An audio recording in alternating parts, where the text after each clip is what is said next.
Hey everybody, it's me, Angel Benton, and it's time for another Sudsy recap.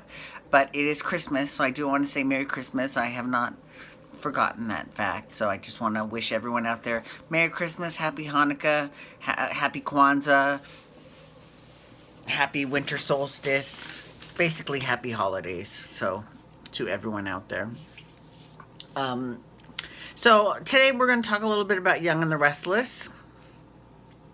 Now, this past week was Christmas time at Young and the Restless. And I do want to say, I do want to give.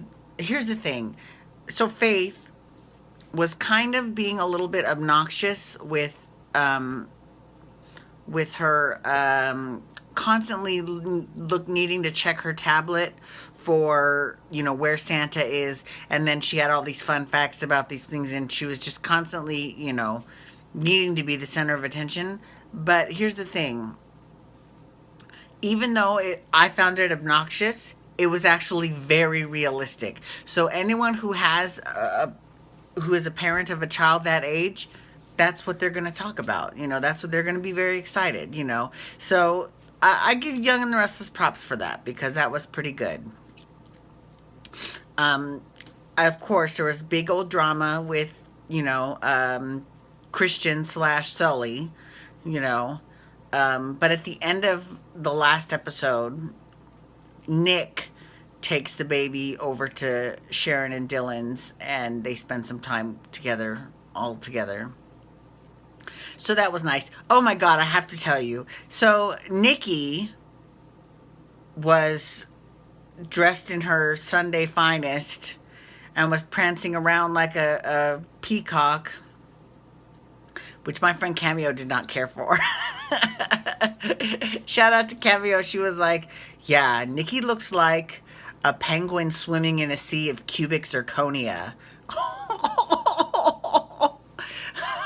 Meow. But it was funny. It was kind of true, too. I mean, what's funny is that, as much as tries to be the lady of the manor, you know, I feel like Nikki kind of forgets where she came from. Let's be real, she was a stripper, right? So for her to throw judgment on anyone, including Sharon, which she does all the time, it is a little bit laughable. So, yeah. So she's not wrong. Anyways, so this week, or not this week, actually, so last week, Soap Opera Digest came out with you know, um, their big best of 2016, right? So I have a little bit of commentary on excuse me, the best and the worst of 2016. They said the best storyline was the baby switch, and actually, I agree with that because it was brilliant. It wasn't Sharon's fault; it was Dr. Anderson's fault initially. But then you start to see Sharon, who's battled with mental illness many times in her life, struggle with the fact that she's got Nick's child. Then Nick finds out, and then it kind of draws in all these other characters like Chelsea and Nikki and Victor and Dylan and Paul and Christine. And I mean, like, it really, it was one of those ripple effects that was felt throughout the entire show. And I think it was great. It was absolutely wonderful. Oh, sidebar. Okay, so let's talk a little bit about Phyllis. She's dyed her hair blonde. I don't know how I feel about that because as much as I know that the portrayer Gina is not normally a redhead, the role of Phyllis is like, I mean, that's what that when you think of Phyllis, you really automatically think redhead, right? Red, right? But now they're trying to have her go blonde, and I don't know. They're basically trying to have her be work for Lauren. They're trying to have her do a social media. So she actually quit working at Jabot. And Jack was all upset about that. But I mean, like, I'm so over Phyllis and Jack. I'm over it. I'm done. Done. And I'm over Phyllis and Billy too, because that hasn't worked out either. Because it's obvious that they're going to be repairing Billy with Victoria, and Billy and Victoria are a lot like Nick and Sharon, Nikki and Victor, couples that are always, they're going to end up back together sooner or later. So, it is what it is. Because especially I just found out that they've written Travis off the show. And that is unfortunate. This is why this is unfortunate. Who was the last new character to come on the show? Stitch. And then before Stitch was Dylan, who ended up being related to the Newmans. Right? Because he's Nikki Newman's son. And related to Paul. Like, that's the problem with bringing in new people. Is that, you've got to give them some time. Oh, God, got a hair. You've got to give them some time for the viewers to catch on, because yes, you can make him attached to a core family, but that's not a good idea, because it's already incestuous as it is. I mean, let's be real. Sharon has already slept with Nick and his brother Adam and his brother Dylan and his father Victor. Right? So, I mean, is there any other man? I mean, and that is a good reason why Nikki hates Sharon, right?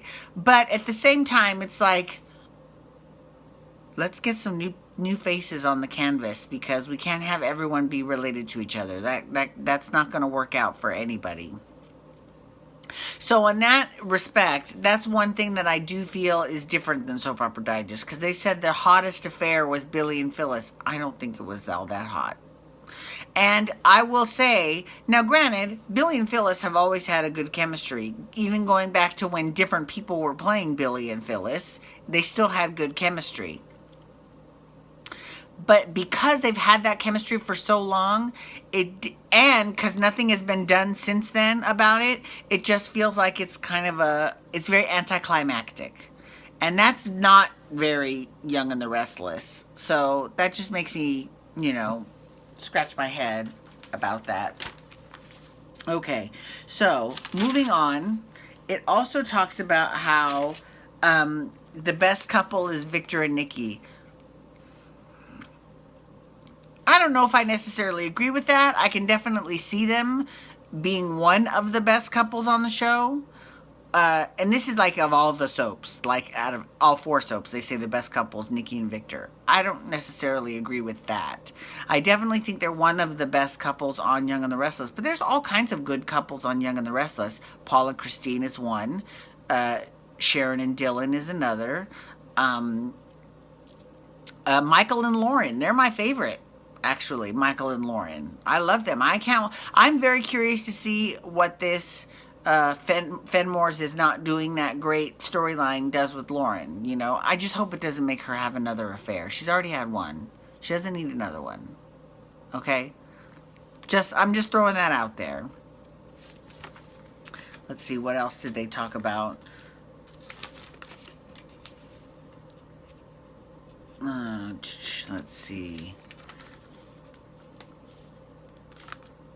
Yeah, not a lot of love for Young and the Restless on this best of 2016. Not too much.